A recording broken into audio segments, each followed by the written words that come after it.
Kita semua pasti tahu dan mengerti benda yang disebut dengan work gloves atau sarung tangan. Dan kita pun juga tahu persis apa manfaatnya, apa kegunaannya, apa fungsinya dari sarung tangan kerja tersebut. Yaitu untuk melindungi tangan si pemakai pada saat mengangkat, memegang benda keras atau kasar, dan lain-lain.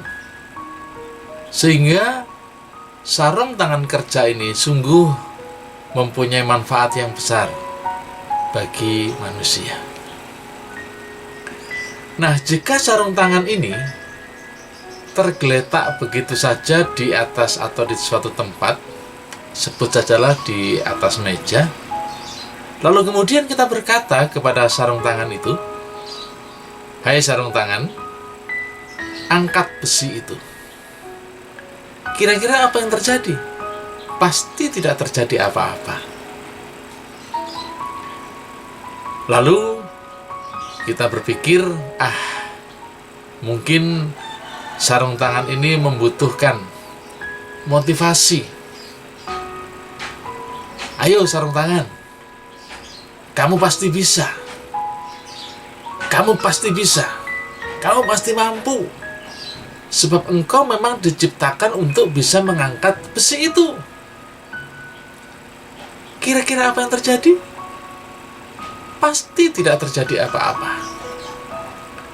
Oh, mungkin sarung tangan ini butuh sebuah pengajaran.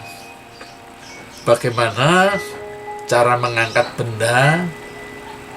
Lalu kemudian kita berkata kepada sarung tangan itu, "Ayo, sarung tangan, begini caranya untuk memegang buku ini.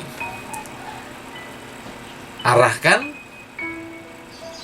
dirimu ke buku ini, lalu kemudian eratkan jari-jarimu seperti ini."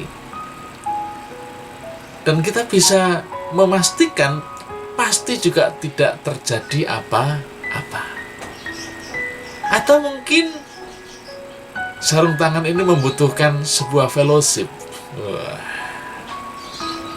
Lalu kita kumpulkan beberapa sarung tangan kerja yang lain. Lalu kita dekatkan sarung tangan ini dengan sarung tangan yang kita maksud agar sarung tangan itu bekerja atau melakukan sesuatu. Mungkin karena berfellowship ada beberapa temannya sehingga sarung tangan yang kita maksudkan agar dia bisa bekerja sendiri bisa melakukannya.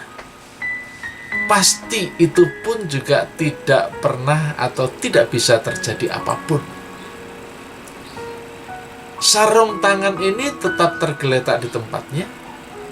Sarung tangan ini tetap tidak bergerak.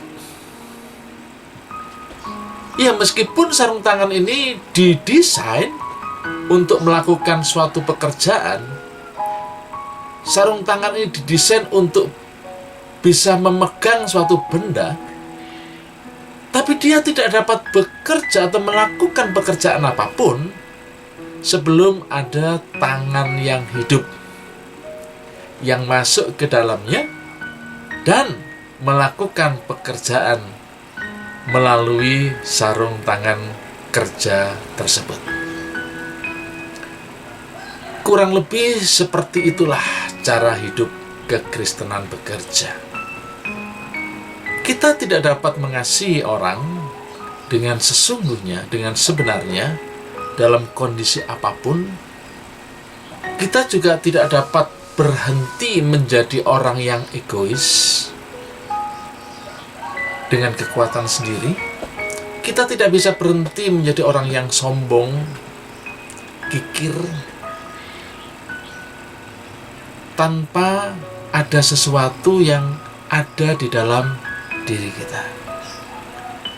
Kita tidak bisa hidup sebagai manusia sesuai dengan kehendak Allah dengan cara kita sendiri, dengan kekuatan kita sendiri.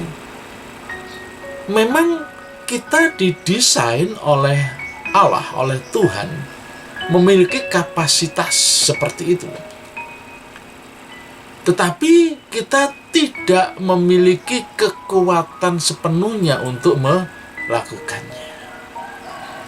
Harus ada sesuatu yang masuk dalam diri kita. Sesuatu itu tidak lain adalah pribadi Kristus sendiri. Satu-satunya cara untuk memiliki hidup kekristenan yang sesungguhnya, yang sejati, adalah ketika membiarkan atau memberi tempat Kristus bekerja di dalam hidup kita. Sebab itu, Kristus harus ada di dalam hidup kita ini. Karena di dalam Yohanes pasal 15 ayat yang kelima, Tuhan pernah berfirman demikian, "Akulah pokok anggur, dan kamulah ranting-rantingnya. Barang siapa tidak tinggal di dalam aku, dan aku di dalam dia, maka ia tidak akan berbuat apa-apa. Tetapi barang siapa tinggal di dalam Yesus, dan Yesus tinggal di dalam kita, Kristus ada di dalam kita, maka ia berbuat banyak." Sebab di luar Yesus, di luar Kristus, kita tidak dapat berbuat apa-apa.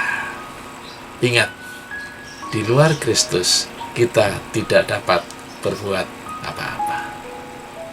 Tuhan Yesus memberkati.